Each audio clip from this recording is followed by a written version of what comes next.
Hello बच्चों, welcome to the next lecture. इस lecture में हम एक न्यूमेरिकल प्रॉब्लम सॉल्व करेंगे जिसके अंदर आपको एक ओवरहैंगिंग बीम दे रखी है और उसके ऊपर लोडिंग कंडीशन गिवन है। आपको निकालना है shear force and bending moment diagram.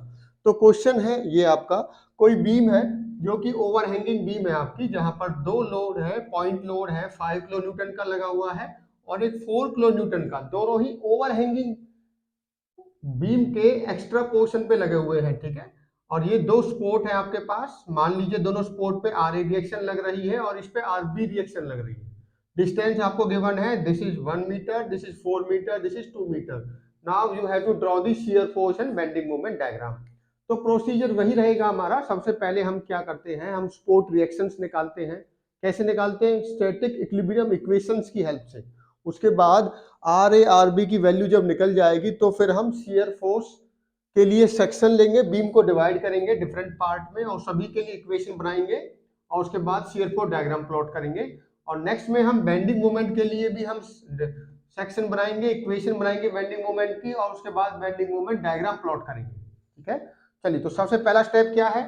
Find out the reactions. तो उसके लिए क्या करेंगे? हम स्टैटिक इक्विलिब्रियम इक्वेशंस यूज करेंगे। ठीक है, that means applying static equilibrium equations. ठीक है, आपको पता है कि तीन ही स्टैटिक इक्विलिब्रियम इक्वेशन होती है मेरे पास। Summation of vertical force is equal to zero, summation of horizontal force is equal to zero and summation of moments equal to zero. अब इस क्वेश्चन में मुझे तीनों निकालने की जरूरत नहीं है, तीनों को यूज नहीं करूंगा। मुझे दो अननोन है, तो एक तो मैं इस वाली इक्वेशन को यूज करूंगा और एक इसको। ठीक है, तो सबसे पहले करते हैं summation of vertical moment, vertical force is equal to zero. तो यहाँ पर कर देते हैं summation of vertical force is equal to zero. कितने फोर्स आपको दिख रहे हैं? चलो मान लेते हैं कि अपवर्ड को तो मैं लूंगा इस केस में पॉजिटिव और डाउनवर्ड को लेंगे हम नेगेटिव। ठीक है, ये साइन कन्वेंशन देखो, ये वाले जो साइन कन्वेंशन है वो मैं ओनली स्टैटिक इक्विलिब्रियम इक्वेशन में यूज कर रहा हूँ स्पोर्ट रिएक्शन निकालने के लिए। जो वो वाले करते हैं ना हम सेक्शन वाले, वो शियर फोर्स डायग्राम के लिए होता है। ध्यान रखिए, दोनों में कोई कोई रिलेशन नहीं है। वो तो मैं तब यूज करूंगा जब मैं शियर फोर्स डायग्राम को बनाऊंगा। ये मैं कहाँ यूज कर रहा हूं? रिएक्शंस निकालने के लिए। ठीक है, तो दोनों में आपको मिक्सअप नहीं करना है। चलिए, तो जो भी अपवर्ड फोर्स है उसको पॉजिटिव ले लीजिए, डाउनवर्ड को नेगेटिव। तो -4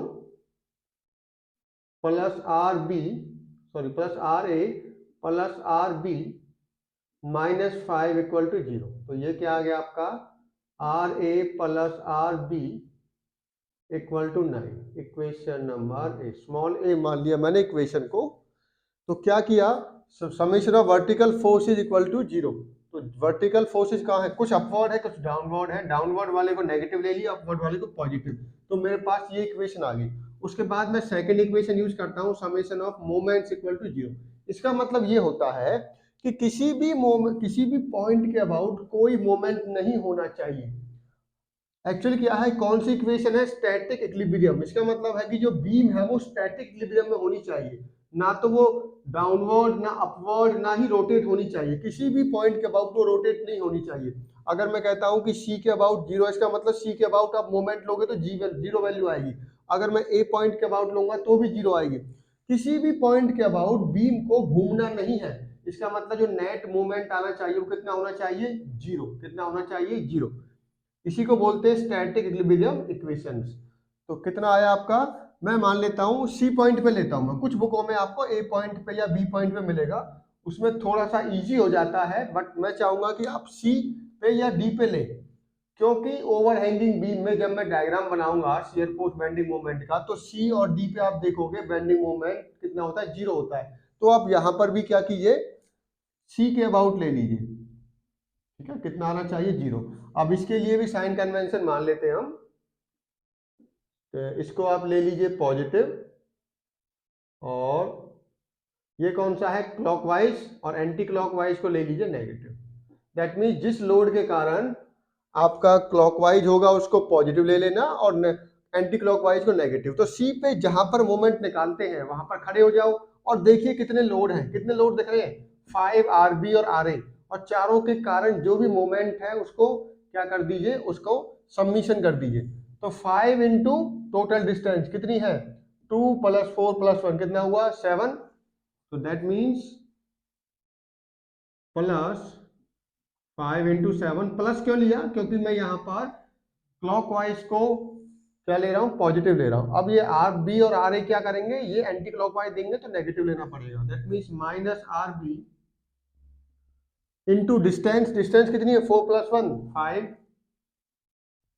-RA इंटू 1, क्योंकि RA पे डिस्टेंस कितनी है 1, RA इंटू 1 इक्वल टू क्या हुआ, 0। इक्वल टू कितना है, 0। तो यहां से देखिए RA + 5RB इक्वल टू कितना है, देखो ये दोनों नेगेटिव है, ये पॉजिटिव है, तो इस साइड जाके नेगेटिव हो जाएगा। अब मैंने इनको पॉजिटिव ले लिया, ठीक है। चाहे आप डायरेक्ट ना करके आप एक स्टेप और कर सकते हो। सपोज आपको कैसा दिखेगा ये, -RA -5RB इक्वल टू -35, ठीक है, -35, 5 7 35, इस साइड जाएगा तो माइनस हो जाएगा। तो आप सभी से माइनस से मल्टीप्लाई कर दो, ये क्या हो जाएगा, RA + 5RB इक्वल टू 35। तो ये इक्वेशन हो गई मेरी बी। अब देखिए आपके पास दो इक्वेशन है और दो अननोन है, आसानी से निकाल सकते हो आप। आपके पास दो इक्वेशन है और दो अननोन है, कैसे निकालेंगे, आप इस इक्वेशन को 5 से मल्टीप्लाई कर दो और उसके बाद इससे सब्ट्रैक्ट कर दो, ठीक है। That means multiplying equation A by 5 and subtracting from B and subtracting from B। A equation को 5 से मल्टीप्लाई कर दो और फिर B से क्या कर दो, सब्ट्रैक्ट कर दो। तो क्या हो जाएगा आपका, सबसे पहले मैं B वाली को लिख देता हूं, RA + 5RB इक्वल टू 35। अब ए वाली इक्वेशन को लिखो, 5 से मल्टीप्लाई कर दो, 5RA + 5RB + 45, 5RA + 5RB equal to 9 into 5 हो जाएगा 45। अब इसको माइनस साइन लगा दीजिए यहाँ पर, माइनस माइनस माइनस, तो ये कैंसिल आउट हो गया। ये क्या आ गया, -4A इक्वल टू -10, ठीक है। तो RA कितना आ गया यहाँ से, RA कम्स आउट 10/4 कितना हुआ, 2.5, कितना आ गया 2.5। तो RA की वैल्यू आ गई 2.5। तो RA की वैल्यू को यहां पुट कर दो तो RB आ जाएगा। तो RA और RB कितने आ गए दोनों आपके, देखिए RA की वैल्यू आ गई 2.5, RA आ गया आपका 10/4 इक्वल टू 2.5, सभी किलो न्यूटन में है, ये भी किलो न्यूटन में आएगा। उसके बाद RB की वैल्यू क्या हो जाएगी, 9 - 2.5 इक्वल टू कितना हुआ, 6.5 किलो न्यूटन, ठीक है। आपने इस इक्वेशन में पुट किया तो 9 - 2.5 कितना हुआ, 6.5। तो मेरे पास RA की वैल्यू भी आ गई है, RB की वैल्यू भी आ गई है, ठीक है। अब क्या करेंगे हम, अब शियर फोर्स और बेंडिंग मोमेंट डायग्राम को प्लॉट करेंगे। तो सबसे पहला स्टेप समझिए आपको कि शियर, आपको सबसे पहले रिएक्शंस फाइंड आउट करनी है, और रिएक्शंस के लिए मैं क्या यूज करता हूं, स्टैटिक इक्विलिब्रियम इक्वेशंस। अब हम करेंगे शियर फोर्स डायग्राम को प्लॉट करेंगे।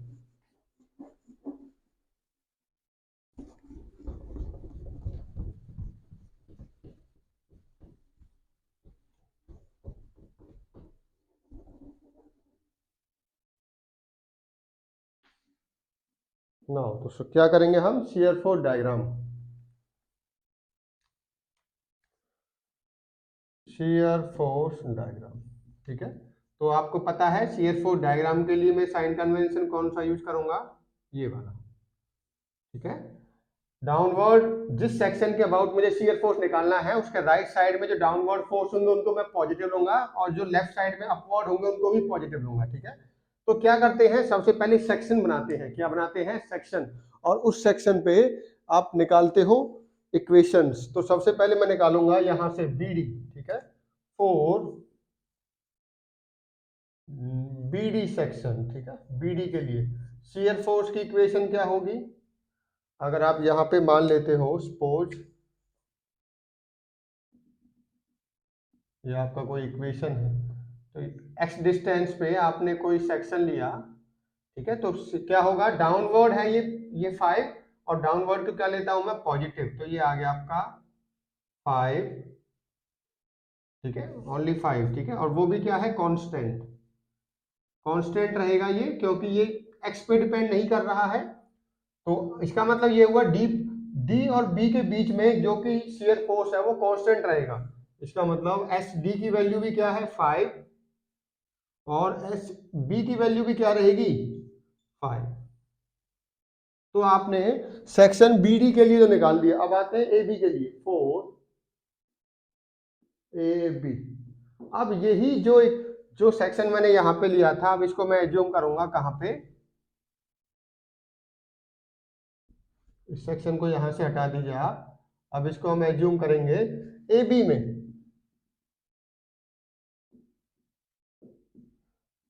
ठीक है।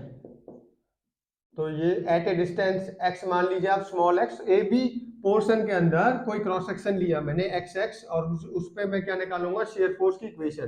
तो क्या हो जाएगी, अब राइट में देखिए कितने फोर्स दिख रहे हैं आपको, 5 और आरबी, 5 तो पॉजिटिव है, आरबी नेगेटिव है, दैट मीन्स 5 माइनस आरबी, और आरबी कितना निकाला था मैंने, देखो आरबी की वैल्यू कितनी है, ये मेरे आरबी है 6.5, तो 5 माइनस 6.5, देखिए मैं रिपीट कर देता हूं, यहाँ पे तो 5 है आपका, यहाँ पे 5 माइनस आर भी हो जाएगा, क्योंकि राइट में अपवर्ड है तो क्या होगा, माइनस होगा, तो माइनस 1.5, क्या आ गया, माइनस 1.5, और ये क्या रहेगा, कांस्टेंट, क्या है ये, कांस्टेंट। इसका मतलब ए बी में बी और ए के बीच में कांस्टेंट शियर फोर्स रहेगा, जिसकी वैल्यू क्या रहेगी, माइनस 1.5। तो मैं इसको यहाँ पे लिख दूं, एस बी भी कितना है, माइनस 1.5, और एस ए भी कितना है, माइनस 1.5, ठीक है। चलिए अब लास्ट में रह गया हमारा सी ए, तो अब की बार इस सेक्शन को मैं कहाँ पे एज्यूम करूंगा, सी ए के अंदर, ठीक है। अब की बार इस सेक्शन को आपको यहां पर एज्यूम कर लीजिए, कितने डिस्टेंस पे, एक्स डिस्टेंस पे, ठीक है, 4 ए सी। देखिए मैंने कुछ नहीं किया, बीम को मैंने 3 पोर्शन में डिवाइड कर दिया, पहले तो बी डी के लिए मैंने इक्वेशन बनाई, उसके बाद मैंने ए बी के लिए शियर फोर्स की इक्वेशन बनाई, और फिर मैं बना रहा हूँ ए सी के लिए, ठीक है। तो ए सी के लिए आप देखोगे कितने फोर्स दिख रहे हैं यहाँ पे राइट में, 5 आर बी आर ए, ठीक है।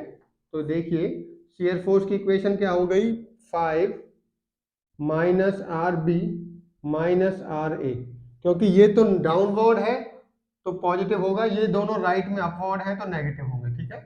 तो वैल्यू क्या आ गई आपकी, 5, आर बी की वैल्यू क्या आई थी हमारी, 6.5,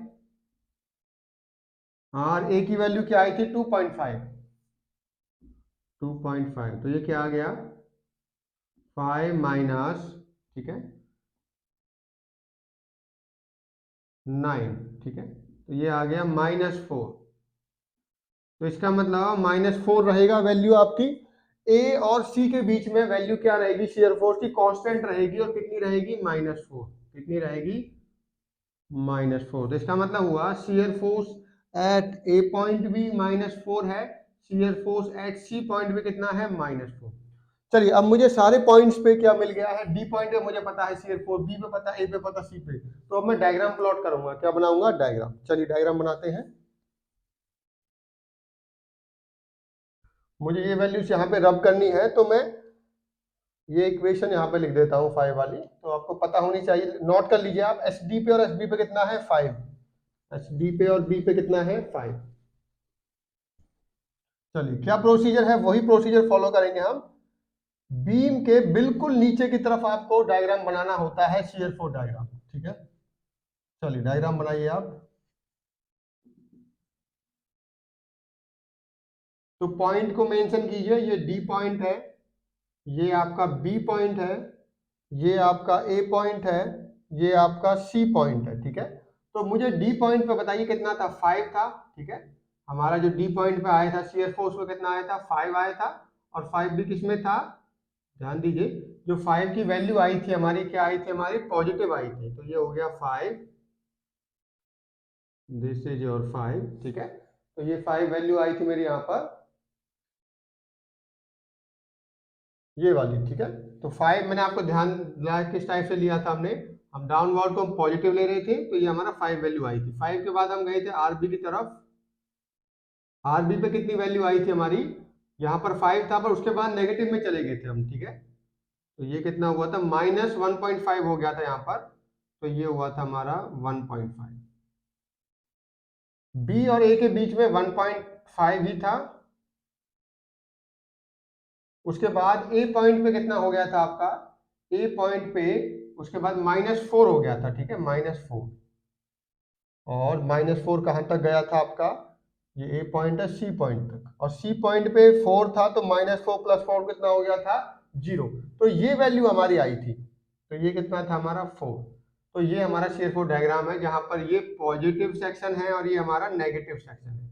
देखिए, वैल्यूज निकालने के बाद तो बस आपको डायग्राम प्लॉट करना होता है और कुछ नहीं करना होता। इसमें आपको पता होना चाहिए, जब हम शेयर फोर्स डायग्राम बनाते हैं, शेयर फोर्स डायग्राम, तो एक्स एक्सिस क्या शो करती है, डिस्टेंस, वाई एक्सिस क्या शो करती है, शियर फोर्स की वैल्यू। किसकी वैल्यू, शियर फोर्स की वैल्यू। अब हम इसका बनाएंगे बेंडिंग मोमेंट डायग्राम, ठीक है। आप नोट कर लीजिए, शियर फोर्स डायग्राम ये आपका। अब बनाएंगे हम बेंडिंग मोमेंट डायग्राम।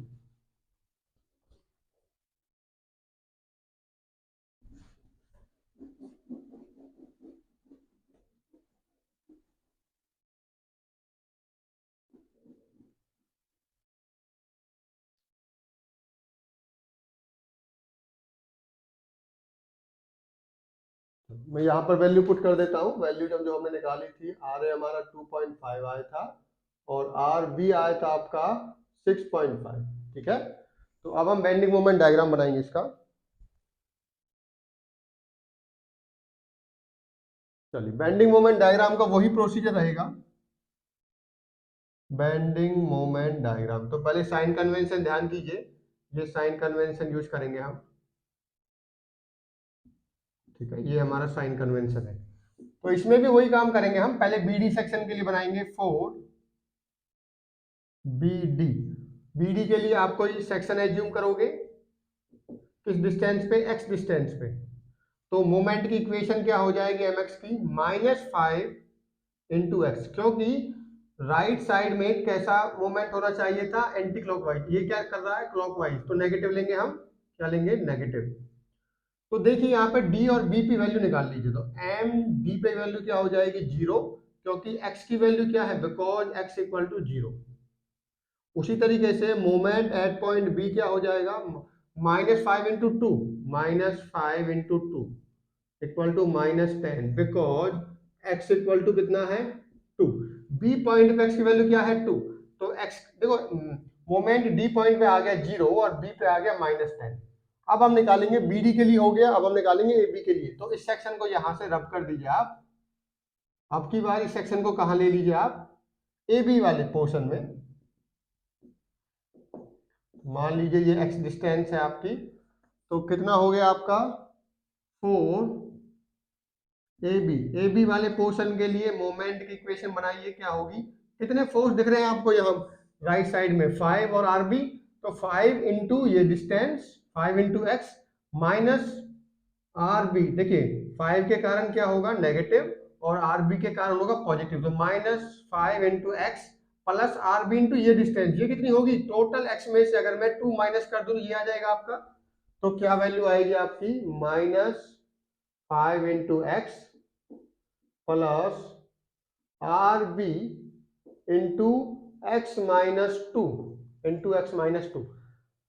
अब देखिए यहां पर आर बी की वैल्यू पुट कर देते हैं हम। तो -5 into x plus R B कितना है आपका, 6.5 इंटू x-2। ये आ गई मोमेंट की इक्वेशन। अब इसमें ए और बी पे निकाल लेते हैं। पहले निकालते हैं हम बी पे। बी पे जब निकालोगे तो एक्स की वैल्यू क्या पुट करोगे, 2। तो जहां पर भी एक्स है वहां पर 2 पुट कर दो। तो -5 इंटू 2 प्लस 6.5, 2 माइनस 2 कितना हो जाएगा 0, तो ये कितना आ गया -10। तो मोमेंट बी पॉइंट पे कितना आ गया -10। अब निकाल लीजिए ए पॉइंट पे। ए पॉइंट पे आप कितनी वैल्यू पुट करोगे, 2 + 4 कितना हुआ 6। तो जहां पर भी x की वैल्यू है इस इक्वेशन में, वहां पर आप कितना पुट कर दीजिए 6। तो -5 × 6 प्लस 6.5 × 6 माइनस 2 कितना हुआ 4। तो ये आ गया -30 प्लस ये कितना हुआ 26.0। ठीक है, ये कितना हुआ 5 चौक 20, 24, ठीक है। तो ये आ गया कितना -4, कितना हुआ -4। तो एम ए की वैल्यू भी आ गई आपकी -4। लास्ट रह गया हमारा 4 AC। AC वाले पोर्शन के लिए मोमेंट की इक्वेशन बताओ क्या होगी। अब की बार इस सेक्शन को यहां से आप रब करके कहां पर एज्यूम कर लीजिए, यहां पर एज्यूम कर लीजिए। ठीक है, ये हो गया आपका यहां से यहां तक x डिस्टेंस। तो यहां पर देखिए कितने फोर्स दिख रहे हैं आपको, 5 RB और RA सभी के कारण मोमेंट देखिए 5 × x minus R sorry -5 × x plus RB × x - 2 plus RA × x - 6। क्योंकि ये डिस्टेंस चाहिए तो इसको ये माइनस करना पड़ेगा। तो टोटल x है, x में से 6 माइनस करोगे तो ये डिस्टेंस आएगी आपकी। तो इक्वेशन क्या बन गई आपकी मोमेंट की equation, equation is this -5 × x plus RB की वैल्यू कितनी है 6.5 × x - 2 प्लस RA मतलब 2.5 × x - 6। ये वैल्यू आ गई हमारी मोमेंट की इक्वेशन की। तो आप निकालिए ए पे और सी पे। तो पहले निकालते हैं ए पे। ए पे जब निकालोगे तो x की वैल्यू क्या पुट करोगे आप 6। तो जहां पर भी x है वहां 6 पुट कर दोगे तो 0 हो जाएगा। ये कितना हुआ -5 × 6 -30 और ये कितना हुआ 6.5 × 6 - 4 कितना हुआ 4 और ये हो गया 0।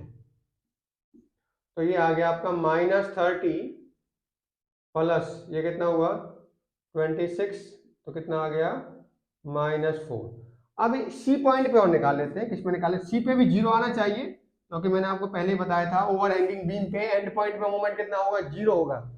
तो MC पे, सी का मतलब है कि x की वैल्यू क्या पुट करोगे आप 2 + 4 + 1 7। तो ये कितना हुआ आपका -5 × 7 35 हो गया प्लस 6.5 7 - 2 कितना हुआ 5 हुआ प्लस 2.5 7 - 6 कितना हुआ 1। तो ये कितना आ गया 0 आपका -35 और ये कितना हुआ +35। दोनों का ऐड कीजिए कितना हुआ +35 0। तो हमारे पास सारी वैल्यूज आ चुकी हैं। अब हमें क्या करना है, अब हमें डायग्राम बनाना है। तो ये वैल्यू यूज करके मैं डायग्राम बनाऊंगा बस। तो आप बस MB ठीक है। तो यहाँ पर हम डायग्राम बनाएंगे। कुछ नहीं किया हमने, वही प्रोसीजर यूज किया है जो हम पहले प्रीवियस क्वेश्चंस में हमने यूज किया था, वही प्रोसीजर हमने यहाँ पर फॉलो किया।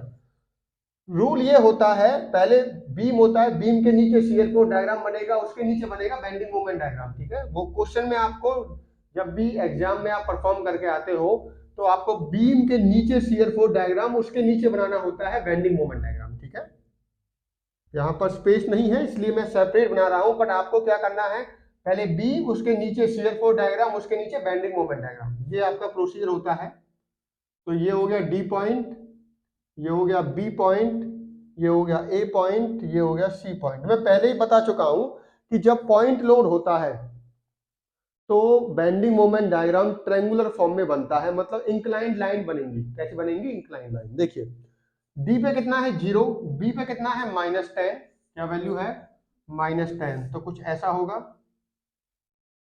ठीक है, अब आइए ए पे कितना है, ए पे देखिए, ए पे है -4, तो ये तो है सपोज -10 है, तो आप ऐसे मान लीजिए ये -10 है, तो -4 है तो थोड़ा सा ऊपर जाएगा।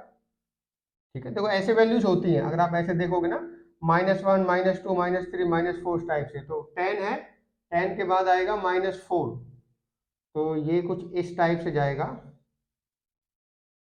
ठीक है, उसके बाद देखिए, उसके बाद आएगा आपका MC पे 0 है आपका, तो ये हो जाएगा 0। ठीक है, इस टाइप का डायग्राम आपका बनेगा। मैक्सिमम बी पॉइंट पे आपको दिख रहा होगा। तो ये हमारा बन गया नेगेटिव में। कहाँ पर बना है? नेगेटिव में। ये वैल्यू क्या है? 10 के बाद -4। तो ये बन गया बेंडिंग मोमेंट डायग्राम। तो इस क्वेश्चन में आपने क्या समझा कि जब भी ओवरहैंगिंग बीम होती है तो ओवरहैंगिंग बीम पे एंड पॉइंट्स पे, एंड जो पॉइंट होते हैं बीम के, ठीक है, उस पे मोमेंट की वैल्यू क्या दिखी आपको? 0 आती है, ठीक है। सबसे पहले आपको स्टैटिक इक्विलिब्रियम इक्वेशंस यूज करनी है जिससे कि रिएक्शंस फाइंड आउट हो जाएंगी। उसके बाद आप जब डायग्राम बनाएंगे तो साइन कन्वेंशन यूज करके आप उसका डायग्राम बना देंगे, ठीक है। Thank you.